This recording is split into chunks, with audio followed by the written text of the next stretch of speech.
students. Today we'll be starting with a new chapter for standard 9 students. The name of the chapter is motion, chapter number 8 science. Okay, so we'll be starting chapter number 8 of science motion. Okay, तो basically daily life में आपने देखा होगा कुछ कुछ object rest पे होते हैं, कुछ कुछ ऑब्जेक्ट मोशन में होते हैं. इफ आई एम रनिंग या मैं चल रही हूँ तो मैं क्या हूँ, मोशन में हूँ. अगर मैं यहाँ पे खड़ी हूँ तो मैं क्या हूँ, रेस्ट पे हूँ. अगर मैं मूव कर रही हूँ आगे पीछे तो मैं क्या हूँ, मोशन में. और अगर मैं यहाँ पे स्टेशनरी खड़ी तो मैं कैसे रेस्ट है. तो कुछ कुछ ऑब्जेक्ट मूव करते हैं, कुछ कुछ ऑब्जेक्ट स्टेशनरी रहते हैं. आपने बर्ड्स को फ्लाई करते हुए देखा होगा, फिश को स्विम करते हुए देखा होगा. अपनी वेन्स में ब्लड फ्लो हो रहा है. एटम्स, मॉलिक्यूल, प्लैनेट्स सारे सब कैसे होते हैं, मोशन में होते हैं. जब बर्ड्स फ्लाई करते हैं या फिशेस वाटर में स्विम करते हैं या अपने आर्टरीज में ब्लड फ्लो करता है. Planet, sun, earth, everything is in motion. Okay, हम लोग बेसिकली कब जानते हैं कि ऑब्जेक्ट मोशन में है कि स्टेशनरी. अब जब मैं मूव कर रही हूं तो यू विल से कि मैं मोशन हूं. जब मैं स्टैंड स्टिल हो गई तो आप बोलोगे कि मैं स्टेशनरी हूं. तो बेसिकली हमेशा एक ऑब्जेक्ट का मोशन हम परसीव करते हैं when it changes its position with the time. जब कोई भी ऑब्जेक्ट अपनी पोजीशन बदलता है समय के साथ तब हम बोलते हैं कि वो ऑब्जेक्ट मोशन में, राइट. ओके, अगर आपने अभी रोड पे कार देखी, वो कार अभी इस पोजीशन पे थी, थोड़ा टाइम बाद कार आगे निकल गई, मतलब कार ने अपनी पोजीशन समय के साथ बदल दी तो आपने बोला कार मोशन में थी. लेकिन वही कार अगर उसी जगह खड़ी रहती, वो अपनी पोजीशन नहीं बदल रही, तो आप क्या बोलते हैं, कार स्टेशनरी. तो जो भी ऑब्जेक्ट अपनी पोजीशन बदलता है अलॉन्ग विद द टाइम हम लोग उसको बोलते हैं कि वो मोशन में. ठीक है, लेकिन कभी कभी मोशन का कुछ इनडायरेक्ट एविडेंसेस से भी इन्फर कर सकते हैं. मतलब ये तो एक एपरेंट चीज है कि कोई ऑब्जेक्ट अपनी पोजीशन बदल रहा है अलॉन्ग विद द टाइम तो वो मोशन में. लेकिन कभी कभी हम इस चीज को कुछ इनडायरेक्ट वे में भी इन्फर कर सकते हैं. जैसे अगर आपको एयर का मोशन कैसे फील होता है. एयर आपको चलती हुई तो नहीं दिखती, लेकिन एयर होता है तो क्या हवा चल रही है, अपन क्या बोले, पत्ते उड़ने लगते हैं, धूल उड़ने लगती है. अगर बहुत डस्ट होने लगती है तो अपन क्या बोलते हैं, बहुत हवा चल रही है. आपको कोई पेड़ बहुत ज्यादा हिलता हुआ दिख रहा है तो आप क्या बोलते हो, आज बहुत तेज हवा चल रही है. तो हम लोग एयर का मोशन कैसे, मूवमेंट कैसे पता चला, motion because of the motion of air and motion of tree, motion of dust, इन सब वजह से. तो ये था कि हम लोग ने एपरेंटली एयर को मूव होते हुए नहीं देखा, बट एयर के कारण जो दूसरे ऑब्जेक्ट मूव हो रहे हैं उससे हमने इन्फर किया कि एयर मूव हो रही है, एयर मोशन है. तो यही बात बोली, कभी कभी हम लोग मोशन को कुछ इनडायरेक्ट एविडेंसेस से भी इन्फर कर सकते हैं. ठीक है, अब देखो, कोई एक ऑब्जेक्ट है, कोई एक इंसान के लिए वो मूवमेंट है, लेकिन कोई एक इंसान के लिए वही ऑब्जेक्ट स्टेशनरी. वापस समझा रही, एक पर्टिकुलर ऑब्जेक्ट किसी के लिए मोशन में और किसी और के लिए रेस्ट पे. ऐसा हो सकता है कोई एक ऑब्जेक्ट किसी के लिए मोशन में और किसी दूसरे इंसान के लिए वही ऑब्जेक्ट रेस्ट पे. ऐसा हो सकता है, यस हो सकता है. कैसे हो सकता है, सपोज आप इमेजिन करो आप एक बस से ट्रैवल कर रहे हो. आप बस से ट्रैवल कर रहे हो, आप बस में बैठो, आप अपनी स्कूल बस में स्कूल जा रहे हो. अब आपने देखा एक ट्री है, ठीक है, आपकी बस आगे गई, वो ट्री पीछे जाता गया. आपकी बस आगे गया, पीछे देख रहे वो ट्री पीछे जाता जा रहा है. तो आपके लिए वो ट्री मोशन में, बिकॉज ट्री पीछे जाता जा रहा है. लेकिन वो ट्री के बाजू में सपोज एक इंसान खड़ा है, उसके लिए तो ट्री वहां का वहां ही है, उसके लिए तो ट्री मूव नहीं हो रहा. तो अपने लिए, आपके लिए वो ट्री मूव हो रहा था, लेकिन ट्री के बाजू में जो इंसान है उसके लिए वो ट्री मूव नहीं हो रहा था. तो ये यहाँ से प्रूफ हुआ कि कोई एक पर्टिकुलर ऑब्जेक्ट किसी इंसान के लिए मोशन में हो सकता है और वही ऑब्जेक्ट किसी दूसरे इंसान के लिए रेस्ट पे भी हो सकता है. मैंने आपको एग्जांपल बताया कि आप सपोज स्कूल बस में जा रहे हो और आपके सामने ट्री आया, फिर जैसे आपकी बस आगे बढ़ेगी ट्री पीछे जाता जाएगा, तो मतलब ट्री बैकवर्ड मोशन में है, मतलब आपको ट्री पीछे जाता हुआ दिख रहा है. लेकिन वही ट्री के बाजू में अगर कोई इंसान खड़ा है, उसके लिए तो ट्री वहां का वहां खड़ा है, मतलब अपने लिए ट्री मोशन में था और उसी इंसान के लिए ट्री रेस्ट पे था. तो ऐसा हो सकता है कि एक ऑब्जेक्ट किसी के लिए मोशन में और किसी के लिए रेस्ट पे. ठीक है, ये एग्जांपल. अब मोशन बहुत कॉम्प्लेक्सेस होते हैं, बहुत अलग अलग टाइप के मोशन होते हैं. कुछ कुछ मोशन स्ट्रेट लाइन में होते हैं, कुछ कुछ मोशन सर्कुलर पाथ में होते हैं. कुछ कुछ मोशन कैसे होते हैं, स्ट्रेट लाइन में होते हैं, कुछ कुछ मोशन कैसे होते हैं, सर्कुलर पाथ में. कुछ कुछ में रोटेशन होता है, कुछ कुछ में वाइब्रेशन होता है. तो बेसिकली मोशन एक टाइप के मोशन होते हैं, मोशन की अलग अलग कैटेगरी होती है. ठीक है, कुछ कुछ मोशन कैसे होते हैं, एकदम स्ट्रेट लाइन में होते हैं, कुछ कुछ मोशन सर्कुलर होते हैं, कुछ कुछ मोशन रोटेशनल होते हैं, कुछ कुछ मोशन वाइब्रेट होता है. ठीक है, ओके अब अपन पढ़ने वाले डिस्क्राइबिंग मोशन, कैसे हम डिस्क्राइब करेंगे वो पढ़ने से पहले अभी जो इंट्रोडक्शन अपन ने अभी तक सिर्फ चैप्टर का थोड़ा इंट्रोडक्शन करा है, ठीक है। वापस मैं इंट्रोडक्शन समझाती हूँ जिससे आपको चैप्टर का बेसिक अंडरस्टैंडिंग आ जाए। मैंने आपको ये बताया कि कुछ कुछ ऑब्जेक्ट आपको रेस्ट पे दिखते हैं, कुछ कुछ ऑब्जेक्ट मोशन में दिखते हैं। बर्ड्स फ्लाई करते हैं, जो फिशेस स्विम करती, प्लैनेट गैलेक्सी अपने आर्टरीज में ब्लैक फ्लो कर रहा है, ये सब मोशन में, ठीक है। बेसिकली जब भी हम मोशन की बात करते हैं हम बोलते हैं movement of when a object changes its position with the time. जब भी एक ऑब्जेक्ट अपनी पोजीशन समय के साथ बदलेगा तब हम बोलते हैं कि वो ऑब्जेक्ट मोशन में। लेकिन कभी कभी मोशन को हम इंडायरेक्ट एविडेंस से भी इन्फर कर सकते हैं। जैसे मैंने आपको बोला एयर का मोशन है तो एयर मूव हो रही है, एयर चल रही है, तब आप कैसे इन्फर करोगे?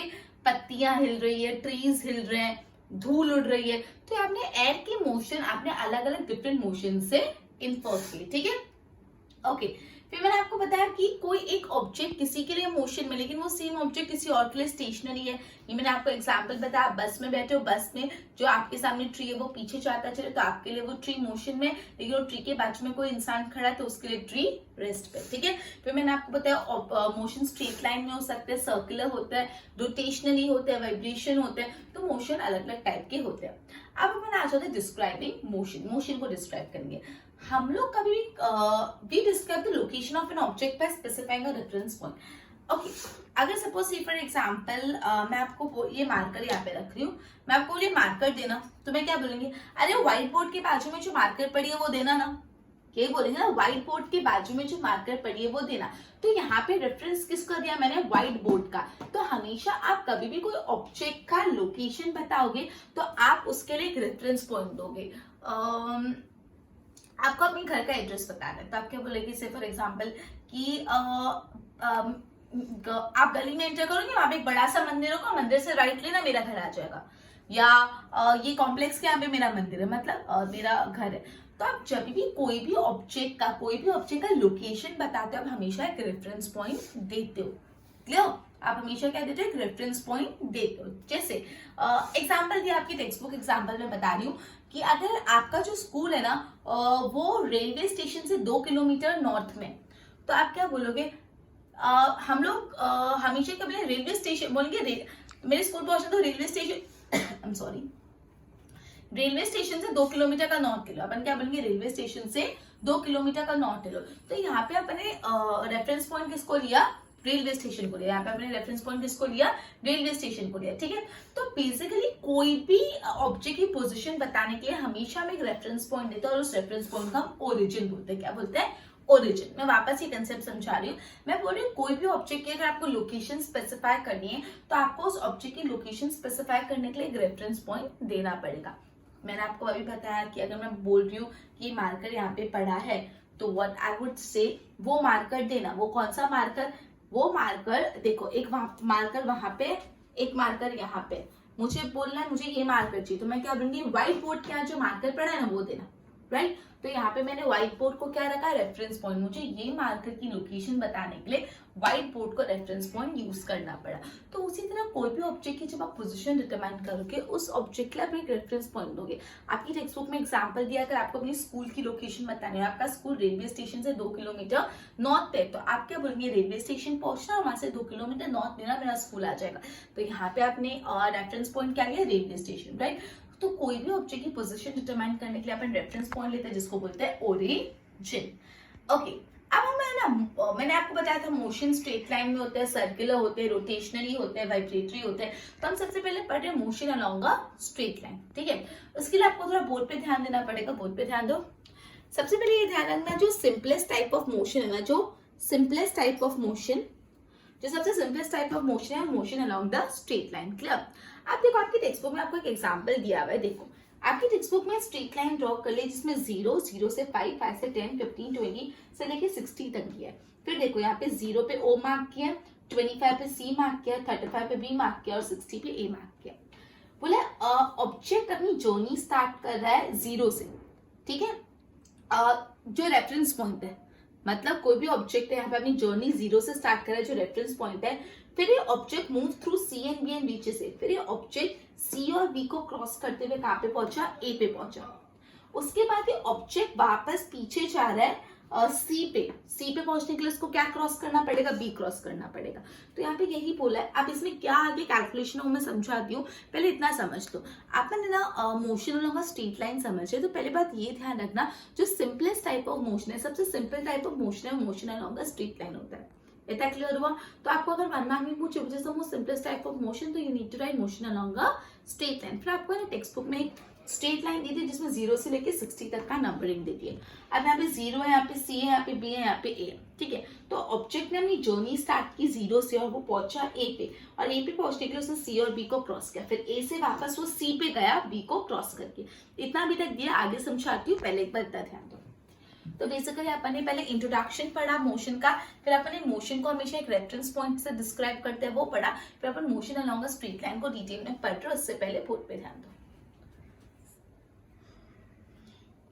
Okay, standard 9 science chapter 8 motion. Now some objects are at rest, some objects are in motion. Like birds fly, fish swim, blood flow through veins, atom, molecule, planet, star, all these are in motion. We always perceive an object in motion when it changes its position with time. हम हमेशा एक object को motion में तब कब मानते हैं जब वो अपनी पोजीशन बदल देता है along with time. Sometimes motion is inferred from the indirect evidence. कभी कभी मोशन को indirect evidence से भी infer करते हैं. Example, motion of air अगर अपन को जानना है तो इसलिए movement of dust and leaves. An object may be moving for a person but it may be stationary for other.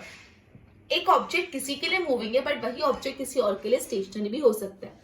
Passenger in moving bus, road side, अगर एक पैसेंजर है जो मूविंग बस में, जो रोड पे ट्री आ रहा है, it appear to be moving backward, उसके लिए वो ट्री पीछे जा रहा है. हाउएवर जो पैसेंजर है इनसाइड द बस वो sees the fellow passenger to be at rest, मतलब लेकिन उस जस्ट अ मिनट, पैसेंजर ना moving bus, road side tree appear to be moving, however passenger inside the bus sees the fellow passenger to be at rest.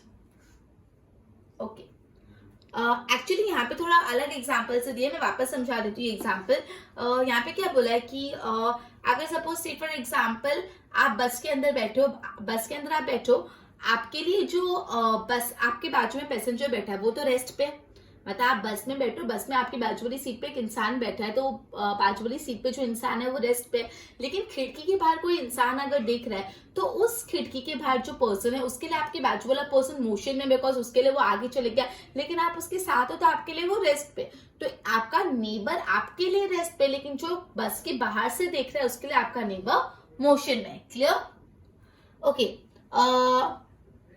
जो motion है ना बहुत complex होते हैं. सब मोशन स्ट्रेट लाइन होते हैं, कुछ सर्कुलर पाथ होते हैं, कुछ रोटेशनरी होते हैं, कुछ वाइब्रेटरी होते हैं.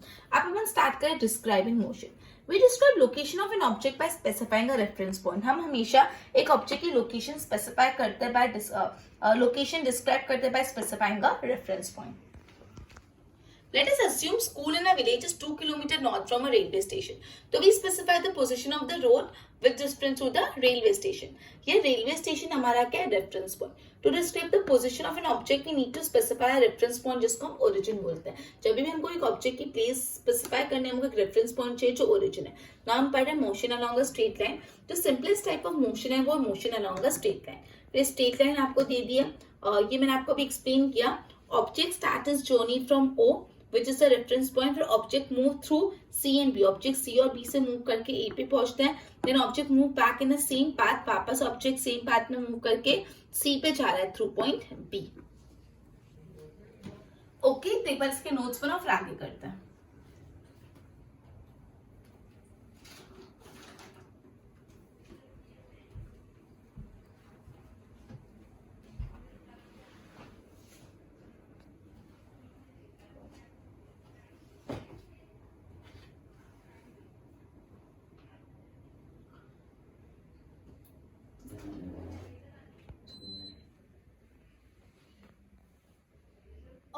तो मैंने आपको ये बताया था कि कैसे हम अपन पढ़ रहे हैं motion along a straight line. तो इसको समझने के लिए अगर आपको बोर्ड पे ध्यान देना पड़ेगा. बोर्ड पे ध्यान दो. ओके, तो मैंने आप ये लाइन बनाई थी, वही मैंने बताई. ये है अपना O और ये 60. पहले वाला स्ट्रेट लाइन है. मैंने जो आपको इसको रीड्रॉ किया. अपन पहले यहाँ पे 0 से लेके A तक आए, फिर A से लेके वापस C तक आए, मतलब 0 से पहले A और A से वापस C. तो टोटल कितना डिस्टेंस कवर किया? पहले 0 से लेके A कवर किया, फिर A से लेके C. तो देखो यहाँ पे मैंने क्या लिखा है, 0 से लेके जीरो से लेकर ए और ए से लेकर सी, तो O A plus A to सी। तो ओ से लेके ए कितना है, 0 से लेके 60, तो ऑब्वियसली 60 है। और ए से लेके सी कितना है, तो अब यहाँ पे देखे जाओ, यहाँ ये 5, ये 10, देखो 5-5 का गैप है, इसलिए ये 5, 10, 15, 20, 25, 30, 35, तो 35, तो 60 प्लस 35 कितना डिस्टेंस ट्रैवल किया, 95 किलोमीटर डिस्टेंस ट्रैवल किया। मतलब यहाँ पे ओ से लेके ए पे आए, ए से लेके वापस सी पे गए, तो टोटल 95 किलोमीटर का डिस्टेंस ट्रैवल किया। और कैसे ट्रैवल किया अपन ने पढ़ा, ओ से लेके ए पे आया तो ओ ए, और ए से लेके सी पे तो प्लस ए सी।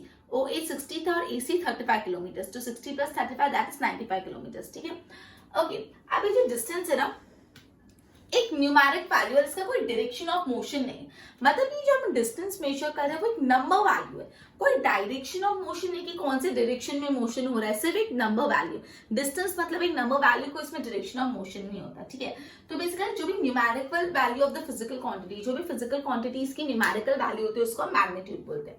अब मैं आपको ना मैग्नीट्यूड ऑफ डिस्प्लेसमेंट बता रही हूँ, बहुत इंपॉर्टेंट है। कोई भी जगह जाने का जो सबसे शॉर्टेस्ट रास्ता है, shortest distance measure from its initial position to final position of an object. एक ऑब्जेक्ट की इनिशियल पोजीशन से एक ऑब्जेक्ट की फाइनल पोजीशन तक पहुंचने का सबसे शॉर्टेस्ट वे को हम डिस्प्लेसमेंट बोलते हैं, मैग्नीट्यूड ऑफ डिस्प्लेसमेंट। मैं वापस बोल रही हूँ, क्या होता है मैं समझाती हूँ, पहले एक बार वापस सुनो। इनिशियल पोजीशन से फाइनल पोजीशन तक पहुंचने का जो सबसे शॉर्टेस्ट वे होता है, सबसे छोटा रास्ता होता है, उसको हम लोग बोलते हैं मैग्नीट्यूड ऑफ डिस्प्लेसमेंट।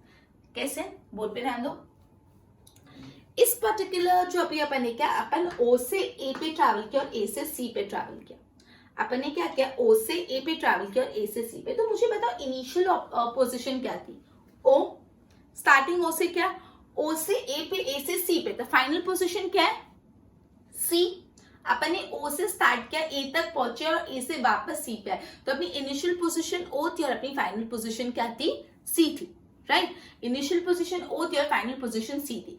तो मतलब इनिशियल पोजीशन से फाइनल पोजीशन तक पहुंचने का सबसे शॉर्टेस्ट रास्ता कौन सा है, अपन यहाँ से ओ से पहले ए पे गए, ए से फिर सी पे गए, लेकिन मुझे ओ से सी पे पहुंचने का, मतलब इनिशियल पोजीशन से फाइनल पोजीशन पे पहुंचने का सबसे शॉर्टेस्ट रास्ता कौन सा है। तो देखो, मैं डायरेक्टली ओ से सी पे चले जाऊंगी, डायरेक्टली ओ से सी, तो कितना है, 5, 10, 15, 20, 25, तो यहाँ पे मैग्नीट्यूड ऑफ डिस्प्लेसमेंट कितना होगा, 25।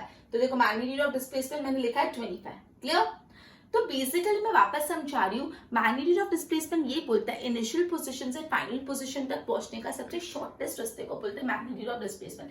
The shortest distance measured from its initial position to final position, initial position से फाइनल पोजीशन तक पहुंचने का सबसे शॉर्टेस्ट डिस्टेंस को हम लोग बोलते हैं मैग्नीट्यूड ऑफ डिस्प्लेसमेंट। क्लियर हुआ इतना।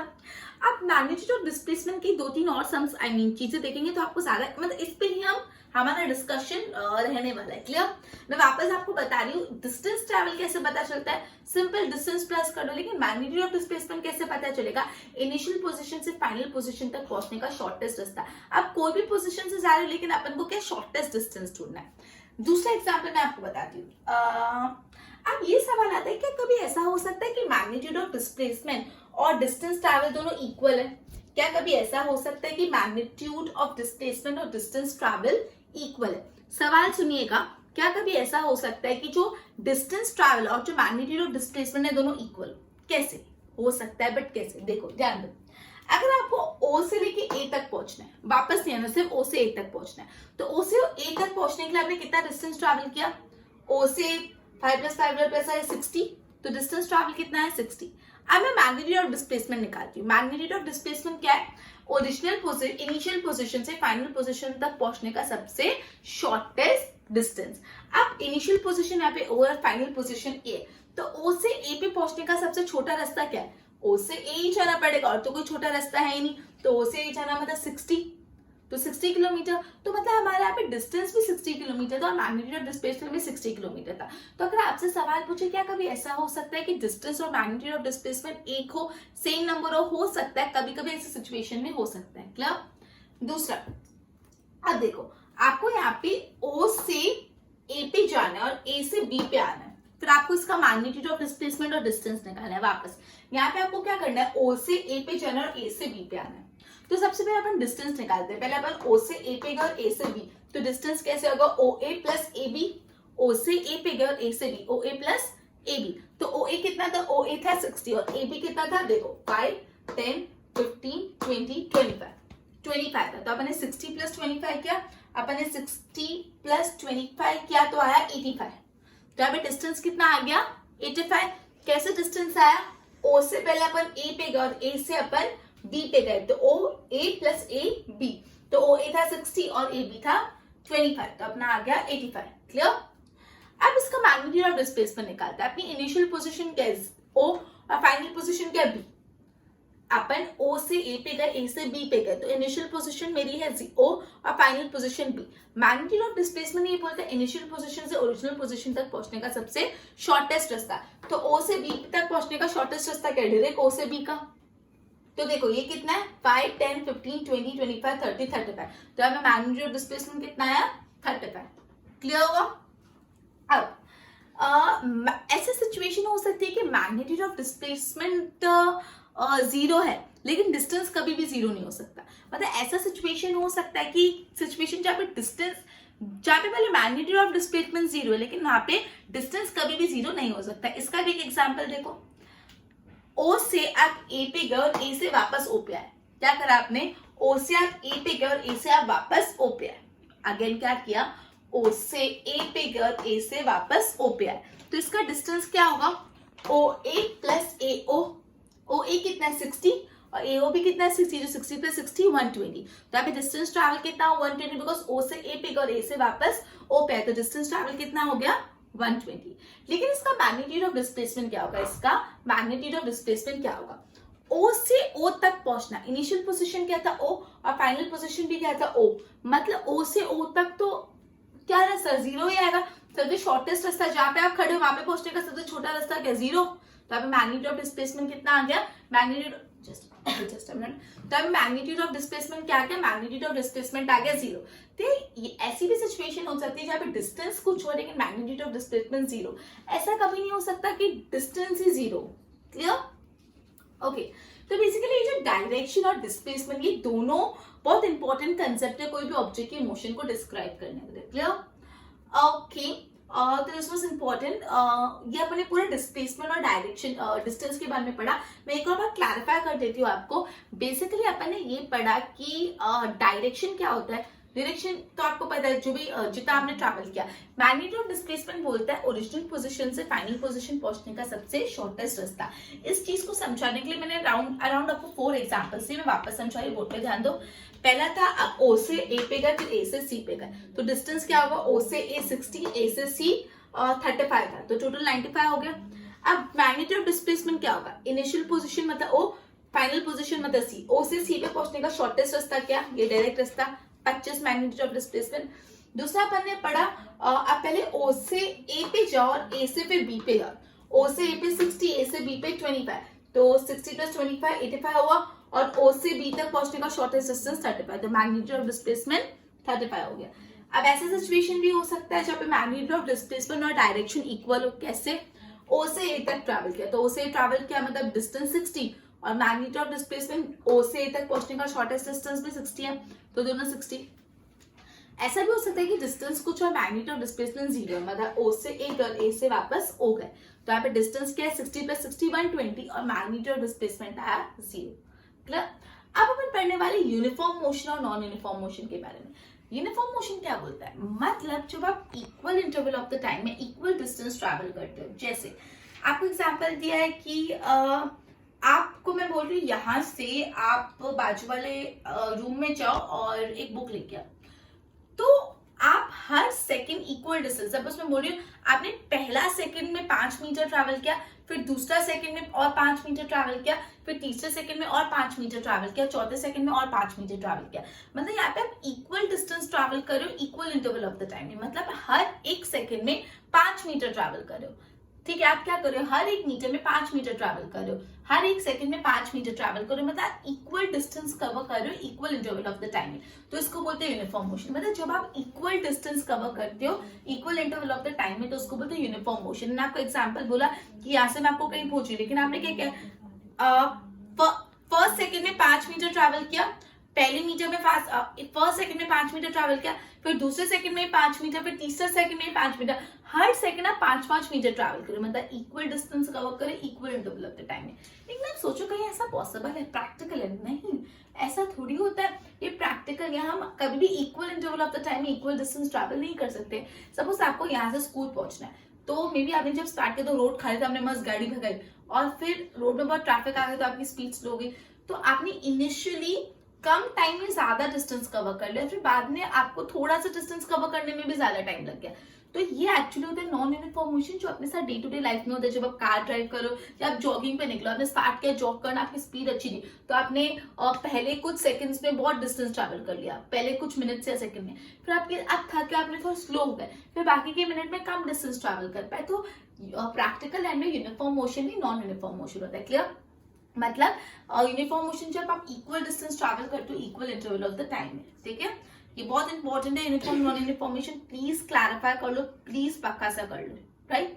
ओके, तो बेसिकली ये तो मैंने आपको ऑलरेडी पूरा बाय बोर्ड ही समझा दिया, मैं खाली uniform non uniform motion board से गो थ्रू करा रही हूँ। ओके, तो objects uniform motion, so object move in a straight line. Suppose अगर 5 किलोमीटर पहले सेकंड में ट्रैवल किया, फिर 5 किलोमीटर सेकंड में, फिर 5 किलोमीटर थर्ड सेकंड में, फिर 5 किलोमीटर फोर्थ सेकंड में, तो यहाँ पे इक्वल डिस्टेंस ट्रैवल के equal interval of the time, तो उसको बोलते हैं यूनिफॉर्म मोशन। ये definition it should be very much learn by heart to you, कि आप एकदम अच्छे से लर्न ही कर लो। यूनिफॉर्म मोशन मतलब क्या होता है, बहुत ही इंपॉर्टेंट डेफिनेशन है। जब आप इक्वल डिस्टेंस ट्रैवल कर रहे हो equal interval of the time में, कैसे, अगर मैं आपको यहाँ से कहीं जाने को बोलूँ तो आप हर सेकंड 5-5 मीटर ही ट्रैवल करो। जैसे 1 सेकंड होता है आपका 5 मीटर, तो आपने इक्वल डिस्टेंस ट्रैवल किया equal interval of the time में। तो जब आप इक्वल डिस्टेंस ट्रैवल करते हो equal interval of the time में, उसको हम लोग बोलते हैं uniform motion. In day to day life हम लोग एक्चुअली यूनिफॉर्म मोशन नहीं करते, हम अनइक्वल डिस्टेंस ट्रैवल करते हैं the equal interval of the time. जैसे कार मूव हो रही है ना क्राउडेड प्लेस, या तो आप जॉगिंग के लिए जा रहे हो, एक्सवाइजेड एनी रीजन। ठीक है, तो प्रैक्टिकली हम नॉन यूनिफॉर्म मोशन फॉलो करते हैं। ठीक है, ओके, एक बार इतना गो थ्रू कर लो, बोर्ड से नोट्स बना लो। We will be ending our lecture by this, और नेक्स्ट सेशन में अपन नेक्स्ट टॉपिक पिकअप करेंगे। Good bye.